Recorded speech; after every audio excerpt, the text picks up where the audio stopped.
If you're still struggling with consent, just imagine instead of initiating sex, you're making them a cup of tea.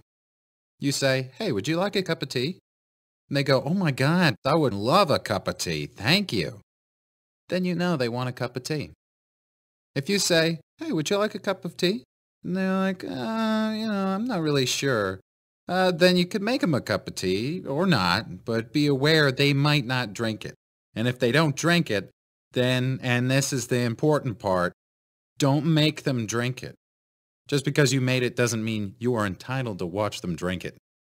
And if they say no thank you, then don't make them tea. At all. Just don't make them tea. Don't make them drink tea. Don't get annoyed at them for not wanting tea. They just don't want tea, okay?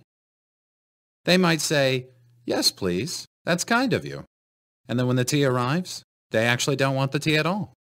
Sure, that's kind of annoying as you've gone to all the effort of making the tea, but they remain under no obligation to drink the tea. They did want tea, now they don't. Some people change their mind in the time that it takes to boil the kettle, brew the tea, and add the milk. And it's okay for people to change their mind. And you are still not entitled to watch them drink it. And if they're unconscious, don't make them tea. Unconscious people don't want tea. And they can't answer the question, "Do you want tea?" Because they're unconscious. Okay, maybe they were conscious when you asked them if they wanted tea.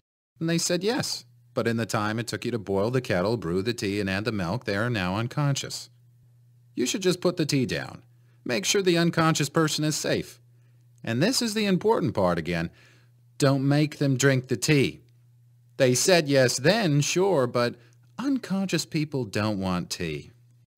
If someone said yes to tea, started drinking it, and then passed out before they'd finished it, don't keep on pouring it down their throat. Take the tea away. Make sure they're safe, because unconscious people don't want tea. Trust me on this. If someone said yes to tea around your house last Saturday, that doesn't mean they want you to make them tea all the time. They don't want you to come around to their place unexpectedly and make them tea and force them to drink it going, "But you wanted tea last week." Or to wake up to find you pouring tea down their throat going, "But you wanted tea last night." If you can understand how completely ludicrous it is to force people to have tea when they don't want tea, and you're able to understand when people don't want tea, then how hard is it to understand it when it comes to sex? Whether it's tea or sex, consent is everything. And on that note, I'm going to go make myself a cup of tea.